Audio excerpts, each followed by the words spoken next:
What is different about small language models? What led to the shift to small language models from large language models? What are the use cases for such models? Are they better than LLMs? We have achieved peak data, former AI chief scientist Ilya Sutskever said on stage at the Newer IPS conference last year. We have to deal with the data that we have, and there's only one internet. Mr. Sutskever's comment come amid speculation that the speed of progress in large language models was hitting a wall as scaling was reached its digital end. The race towards building large AI models have been building up ever since OpenAI released their 175 billion parameter LLM GPT-3 in 2020. In the next 3 years, the company's LLMs further increased in size, with GPT-4 trained on 1.7 trillion parameters. But in 2024, researchers started to look at language models differently as scaling training data sourced from the internet was giving marginal gains. The idea of building smaller language models emerged then. This is evident in announcements made by big tech firms. Most of them released a nifty language model alongside their flagship AI models. Google DeepMind released Gemini Ultra, Nano and Flash models, while OpenAI and Meta launched their GPT-4o Mini and Llama 3 models. Amazon-backed Anthropic AI launched Claude 3 and Haiku along with its Opus. What are the pros and cons of small language models? Small language models are cheaper and ideal for specific use cases. For a company that needs AI for a set of specialized tasks, a large AI model is not required. Training small models require less time, less compute, and smaller training data. French startup Mistral AI, an SLM provider, pitched its AI model to be efficient as LLMs for specialized focused applications. Microsoft released a family of small language models called Phi. The latest Phi 3 Mini comprised 3.8 billion parameters. Apple Intelligence, the AI system deployed in latest iPhones and iPads, runs on device AI models that can sort of match the performance of top LLMs. If LLMs are built to achieve artificial generational intelligence, small language models are made for specific use cases. Small language models are perfect for edge cases. Rahul Dandwat, ML engineer at Adobe. When I'm using WhatsApp or any Meta application which is powered by Llama 8B model, I am trying to learn a new language because it's reasonably good at translation and other basic tasks like this. But when they wouldn't do well at most benchmarks, that large language models are measured against coding or logical problems. There still isn't a good language model that's as good as solving more complex problems. We aren't still fully aware why this bottleneck exists, but the best way we can understand this is just as human beings have brains with massive number of neurons, a smaller animal has a limited number of neurons. This is why human brains have the capacity for far more complex levels of intelligence. This is similar to how small language models and large language models work. In a country like India, where the scope of AI adoption is immense but resources are constrained, the diminutiveness of SLMs is perfect. Another AI initiative from IIT Hyderabad, Viswam, is building datasets from ground up to build SLMs that can be used in healthcare, agriculture, and education, and to promote and preserve language and cultural diversity through artificial intelligence. Their website stated, as the world of language model develops, it's not just enough to build frontier models from scratch. Sarvam's AI co-founder Vivek Raghavan said, we want to build Gen AI that a billion Indians can use. Small language models are cheaper and ideal for specific use cases. For a company that needs AI for a set of specialized tasks, a large AI model is not required. Small language models are perfect for edge cases, said Rahul Dandwat, ML engineer at Adobe. In a country like India, where the scope of AI adoption is immense but resources are constrained, the diminutiveness of SLMs is perfect. How the draft rules for implementing data protection fall short. After a long wait of 16 months, The Ministry of MIT has released the draft rules for implementing the Digital Data Protection Act 2023 DPDP Act. These acts rules are open for public feedback until the middle of February. Various stakeholders, including civil society, academia, and industry, have been eagerly awaiting the publication of these proposed rules as they contain the baseline of implementation framework of the DPDP Act. The DPDP Act is India's first comprehensive data privacy law that applies to all spheres of commerce and industry. It lays down operational obligations for data processors, special rights for children, and rights of the for all the users, and a body of grievance redressal called the Data Protection Act of India. At the time of release, the DPDP Act was criticized by civil society for not instituting a specialized regulator, not incorporating standard protections against government access to data, and excessive delegation of regulatory functions to central government. Lack of detail. The draft rules propose operative guidance.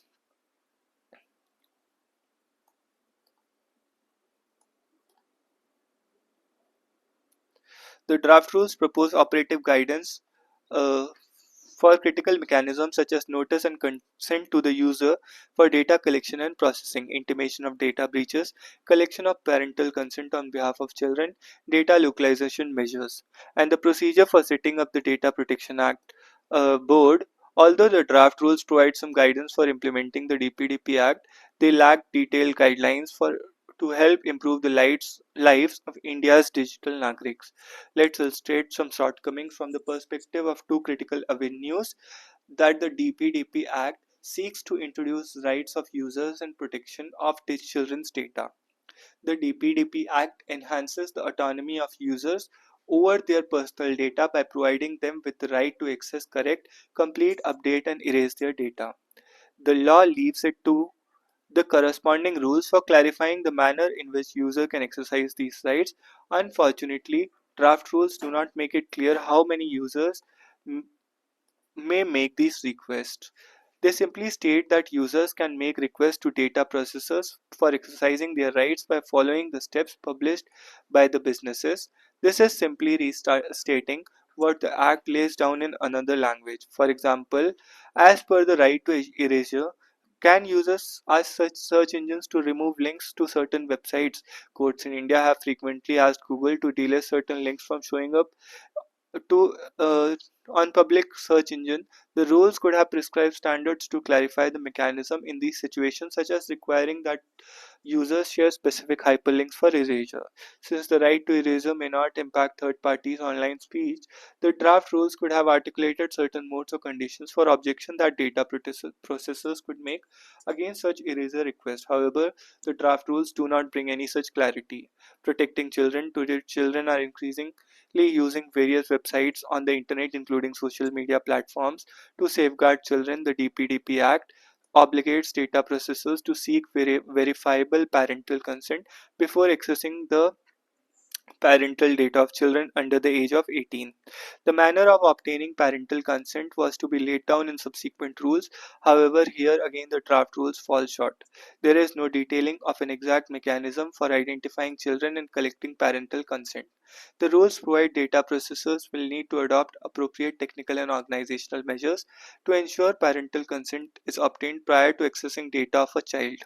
The rules focus on how processors must exercise due diligence for fact checking that parents are identifiable adults. This is simply rephrasing of what the law lays down in the DPDP Act. The rules were required to lay down detailed procedures of for how businesses are expected to verify the identity of parent. They simply lay down illustrations where parents could either point to the existing user details on a common platform or prove the identity by providing details of any kind of formal identity, for example, government issued ID. Again, critical questions remain. How will the data processors identify parental relations? And that is the adult proving their identity and providing consent is actually the guardian of the child. What if the child lie about their actual age when accessing a website? What mechanisms do platform need to put in place to guard the veracity of the age claim? Indian families, including children, often share a single device to access digital services. How will businesses identify children in these cases? The draft rules do not provide any guidance to these practical implementation implementation questions. Despite a 16-month window for drafting and consulting experts for the framing of these rules, MIT has released a document that is vague, incomplete, and rushed. Typically, guidelines are very detailed, account for consumer privacy, and provide operational clarity for businesses and data processors. Unfortunately, proposed rules leave much to be desired. The government needs to seek appropriate expert advice, conduct wide consultations, and clarify timelines for implementation before finalizing the rules that will form the backbone of India's first data privacy law. A quiz on the various festivals celebrated around India on January 13 and 14th. Mahakumbh began today with Shahi Snan. Lakh of devotees have gathered in Prayagraj to take a dip at Sangam, marking the start of 45-day event. Security measures, AI-enabled surveillance, traffic arrangements in place to manage crowd.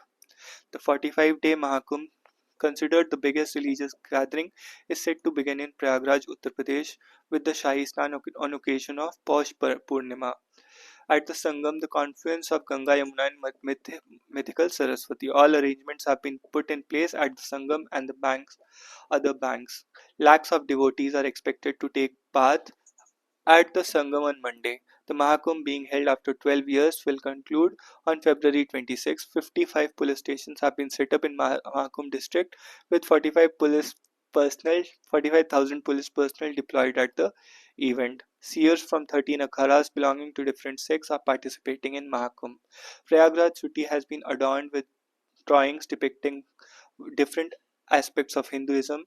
Barricades have been put up at various crossroads. An integrated command and control center monitors every activity across Mahakumbh, complemented by AI-enabled cameras for enhanced surveillance.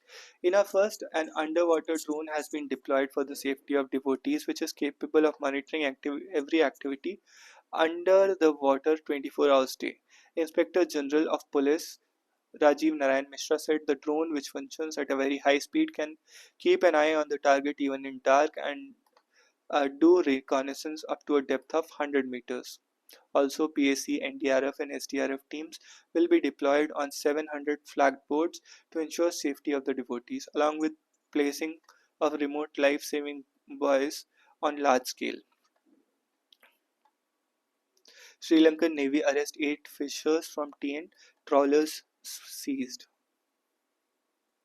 Chief Minister M.K. Wright wrote to Minister for External Affairs demanding strong and coordinated efforts through diplomatic channels to secure the release of all arrested fishermen and their impounded boats, stating that such arrests by Sri Lankan Navy were continuing unabated. The frequent apprehensions of our fishermen by Sri Lankan Navy have created a sense of fear and uncertainty among the fishing communities. Declining fertility levels push up Kerala's maternal mortality rates. Bangladesh summons India's envoy.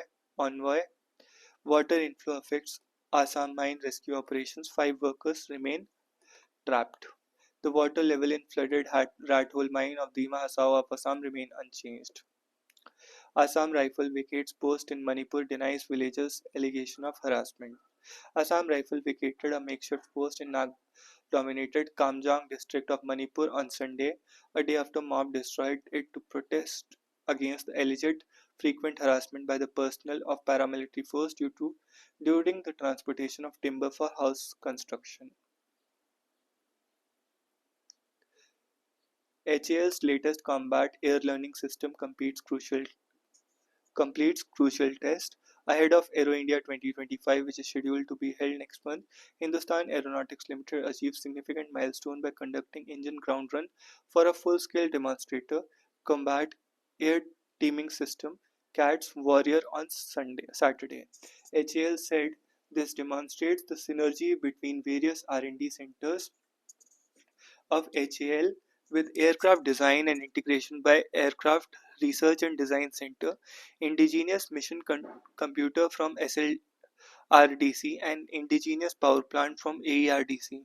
It can be recalled that Defense PSU has been developing CATS which involves the light combat aircraft Tejas as the mothership platform, along with components such as Hunter, Alpha, and Warrior. A senior Hall official involved in Hall's R&D has said CATS is a combined air teaming system with the mothership flying on top along with Hunter, which can inflict strikes deep inside the enemy territory. The Alpha will be equipped with swarm drones, and Warrior can strike after entering nearly 700 km inside the enemy territory.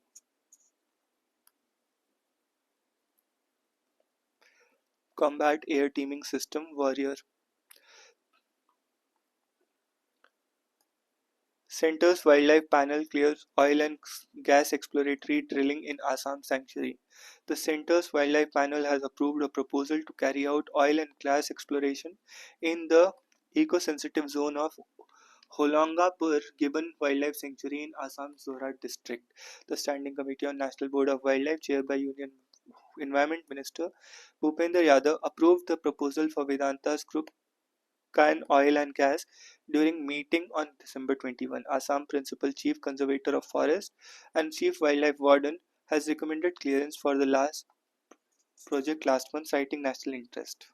According to the minutes of NBWL meeting, a team comprising officials from the Environment Ministry, the Wildlife Institute of India and Assam Forest Department inspected project site located about 13 km from the sanctuary. Security forces gunned down from Naxalites, 5 Naxalites in Chhattisgarh. According to Inspector General of Police Bastar Range P. Sundara Raj, a joint team of personnel belonging to District Reserve Guard, Special Task Force, and District Force was out on an anti-Naxal operation when the gunfight began. On Sunday from early morning, there was an intermittent encounter between the security forces and the Naxalites in the forest of Bandepara, Kuranjed, which lasted till 3 to 4 p.m. On one SLR 12 bore gun and two single shot rifles. In the first 12 days of 2025, the forces have killed 14 Maoists in Chhattisgarh. Youth power will make India a developed nation, says Modi. PM advises younger generation to step out of comfort zone, reiterates commitment to bring 1 lakh youth into politics, addressing Viksit Bharat Young Leaders Dialogue. Modi says goal of developed India by 2047 requires consistent efforts. Prime Minister Narendra Modi on Sunday said youth would drive progress and make India a developed nation. Setting big goals and achieving them within a time frame was not possible, and the country was working with the mindset. Addressing the Viksit Bharat Young Leaders Dialogue 2025 held on the occasion of National Youth Day, Mr. Modi said goal of develop India by 2047 required daily targets and consistent efforts. He advised the youth to step out of their comfort zones and take risks. As demonstrated by the participants of the Young Leaders Dialogue, he reiterated his commitment to bringing 1 lakh young people into politics. Sharing his vision, Mr. Modi said in a developed India, both economy and ecology would flourish and the country would have world's largest skilled youth workforce. Global Energies recognized the youth's potential to significantly boost India's GDP. He said, noting that India's youth were leading major global companies. He said in the next 25 years, Amritkal were crucial and expressed confidence that the youth would realize the dream of developed India. On the steps taken by the government to empower them, Mr. Modi said every week a new university and every day a new ITI was being established, while every third day an Atal Tinkering Lab was opened and two new colleges were established daily. India has now 23 IITs, and in the past decade, the number of triple ITs had increased to 25 from 9. While the rise of IIMs had risen to 21 from 13, there was a threefold increase in the number of aims and nearly doubling of medical colleges in the past decade. The number of higher education institutions in QS rankings had risen from 46 to 9 in 2014. He acknowledged that while the goal of developed India was significant, it was not impossible. Citing the example of economic crisis in the United States in the 1930s, Mr. Modi said Americans chose the New Deal and not only overcame the crisis but also accelerated their development. Singapore, which faced basic life crisis transformed into a global financial and trade hub through discipline and collective effort.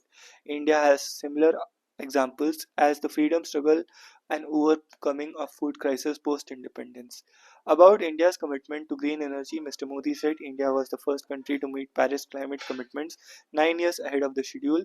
He said the country was set to achieve the target of 20% ethanol blending in petrol well before the deadline of 2030. While highlighting the ambitious goal of hosting the Olympics in the next decade, he said India was making rapid strides at the space power with plans to establish space station by 2035. He said achieving such goals would pave way for developed by India by 2047. He also interacted with youth in an exhibition and witnessed their innovative ideas. MVA's united decision on local body polls made to strengthen party, says Raut. CID probe in Karnataka MLC case could lead a clash between legislature executive Horati. Daliwal writes to religious leaders, urges them to put pressure on centre. Fasting Punjab lead farmer Jagdeep Singh Daliwal on Sunday wrote to several religious leaders urging them to impress upon the central government to accept farmers' demands, which include legal guarantee to MSP for crops. While farmers said the condition of Daliwal, whose fasting unto death entered the 48th day on Sunday, is deteriorating, Mr. Daliwal, convener of Samyukt Kisan Morcha non-political, has been on the hunger strike at the Khanuri border point between Punjab and Haryana since November 26. Mr. Daliwal, who also heads the Bharatiya Kisan Union Ekta Sidhupur, has so far refused to take any medical aid. In a letter returned to religious leader by SKM Non-Political and Kisan Mazdoor Morcha, it was pointed out that farmers have been protesting in Khanauri and Sambhu border points in support of their various demands for the past 11 months. The farmers said that in the last 48 days, letters were written to Prime Minister, Vice President, and Supreme Court judges, but no one paid any attention. History is a witness to the fact that whenever a government goes astray from the right path, saints and religious leaders have worked to bring the government on the right path. A six-member committee of SKM, which visited Khanori protest site, had invited SKM non-political and KM for a meeting on January 15 in Patiala for unity among farmer bodies for a joint fight against centre to press for acceptance of farmer demands, including legal guarantee to minimum support for crops. SKM, which had led the 2020 agitation against the now repealed three farm laws, is not the part of ongoing agitation of the SKM non-political and KAMM. Companies look to localize data storage, telecom tech. Moving away from China, firms are pushing for producing networking equipment in India. Data storage within the country is slowly picking up pace as local servers and data centers come up. From data centers to telecom equipment, Indian firms are capitalizing on key policy developments to indigenize the Indian tech stack, from both hardware and software point of view. One firm, Cloud Photonics, recently established by veterans of the transceiver industry, has started selling the product to telecom firms as networks look to move away from foreign, especially Chinese-made components. Another firm, Digibox, is offering cloud storage and enterprise backup locally in India, anticipating demand from firms seeking to preemptively comply with localization requirements in the wake of laws such as Digital Personal Data Protection Act 2023. While the Act does not currently require data localization within Indian borders, it leaves that possibility open in some sectors. The RBI of India requires payment data of Indians to be stored locally. Last year, Cloud Photonics co-founder Tarun Sibbal hosted a small event in Delhi gathering academics and industry players outlining the importance of transceivers, a key component in networking and telecom equipment to transmit and receive data. Mr. Sibbal pointed out that making transceivers and dealing with the science of photonics, which most telecom and data center firms import into India, was a dark art, a term that his colleague repeated in subsequent presentations. They seek to leverage not just the shift away from Chinese technology in telecom networks, which started after the broader crashes in 2020, but the growing impulse to make and market tech locally. As per the estimate by Mohali-based Roots Analysis, the optical transceiver market worldwide could grow to 47.64 billion by 2035, over 4 times its current value.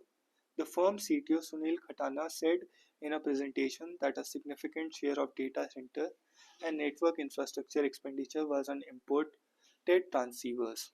Digibox meanwhile bills itself as the first Swadeshi SaaS software as a service-based digital storage and sharing platform, and its servers and data centers are based in India, so customers can be assured that the digital assets and IP are stored in the country, Arnab Mitra, CEO, said.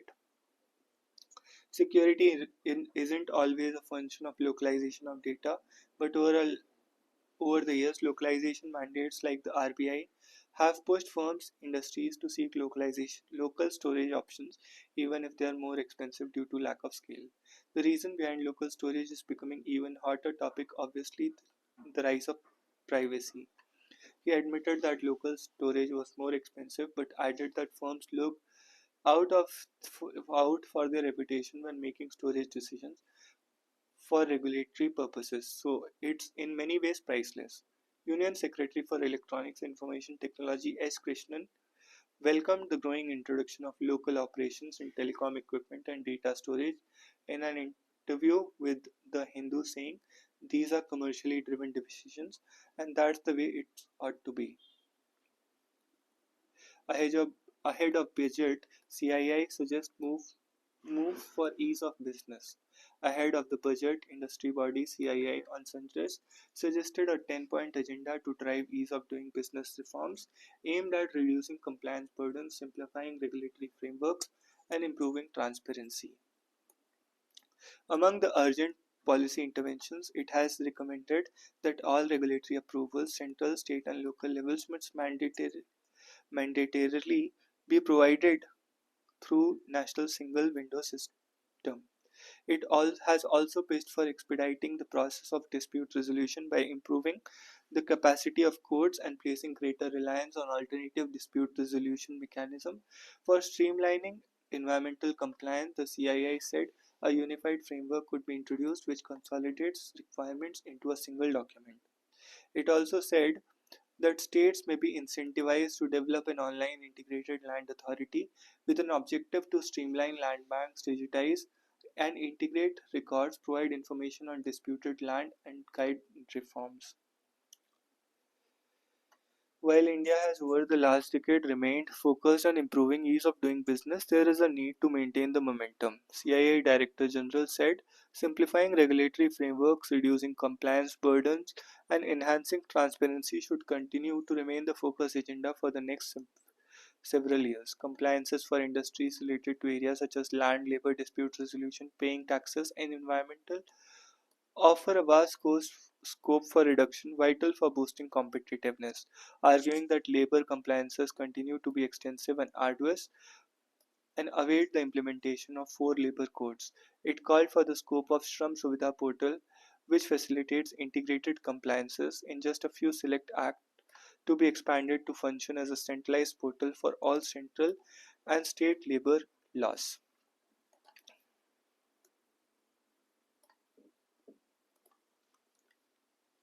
5,000 youth have shunned Naxalism, says Gadkari. In Maharashtra's Gadchiroli, as nearly 5,000 youth have quit the outlawed movement, joined the mainstream, and got employment. In the next 5 years, Gadchiroli will become highest revenue generating district in Maharashtra, he said at BJP state level convention at Shirdi in Ahilya district. Mr. Gadkari appealed to the BJP workers to channel the party's electoral success into meaningful societal transformation.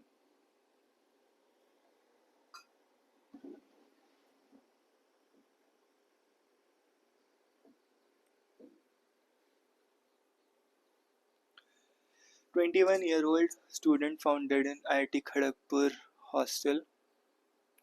India-US joint Sonoboy production line expected to be ready by 2027. The production line, as final assembly of sonobuoys from the US meant for detecting submarines underwater, will be done in India, and operational production line is expected to be ready by 2027.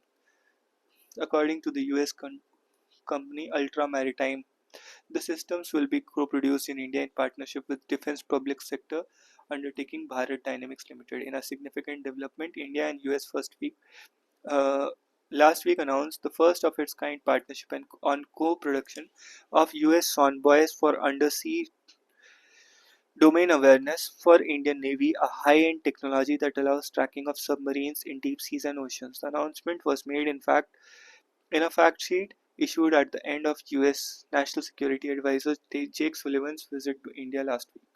Workshare will be in line with the principles of Make in India. Final assembly line will be done in India. Our goal is to have an operational production line in 2027, Ultra Maritime said in response to questions from The Hindu. These will be US specifications envoys equivalent to those used on the P-8 aircraft. The US-based company, world leader in the design and production of undersea warfare capabilities, have already stated that in line with the US-India Initiative on Critical Emerging Technologies launched in May 2022, they will pursue new soundbar technologies with the BDL teams to optimize their acoustic performance in the unique environment of the Indian Ocean, enabling wide energy area search through bespoke multi-static active solutions. To a question, the company clarified that this was in addition to the initial production already envisaged. On the future outlook, Ultra Maritime said it was working with BDL to identify opportunities for Indian suppliers to enter its global supply chain. An Ultra Maritime statement issued last week has stated that sonobuoys co-produced in India are interchangeable and interoperable between the US Navy, Indian Navy, and allied P-8 MH-60R and the MQ-9B Sea Guardian aircraft. The development is of particular significance as India has over the years acquired a series of military platforms from the US that are also operated by other countries in the region, especially Australia and Japan, which too are part of Quad grouping and also hold the Malabar naval exercise. The sonobuoys are dropped from aircrafts and helicopters. India is also pursuing another technology, sensors embedded on the ocean bed, and recently some progress has been made as few Indian startups showcased the technology now undergoing trials. Bengal government announces new initiatives to attract pilgrims to the Ganga Sagar Mela. Competing with the Mahakumbh at Prayagraj, the organizers at the Ganga Sagar Mela held at the confluence of Ganga with Bay of Bengal in West Bengal on Sunday, announced a slew of initiatives including a certificate for pilgrims participating in the annual pilgrimage. A number of ministers of the West Bengal government, led by Power Minister Arup Biswas, held a press conference announcement at Bandhan initiative for pilgrims visiting the site and availing a certificate in three languages. A certificate for pilgrims participating in the annual pilgrimage. Other initiatives include e-Anusandhan. Pilgrims can access facilities at Mela ground and e-Parichai QR code enabled identity band to prevent missing people in the Mela crowd. So far, about 42 lakh pilgrims have visited the island.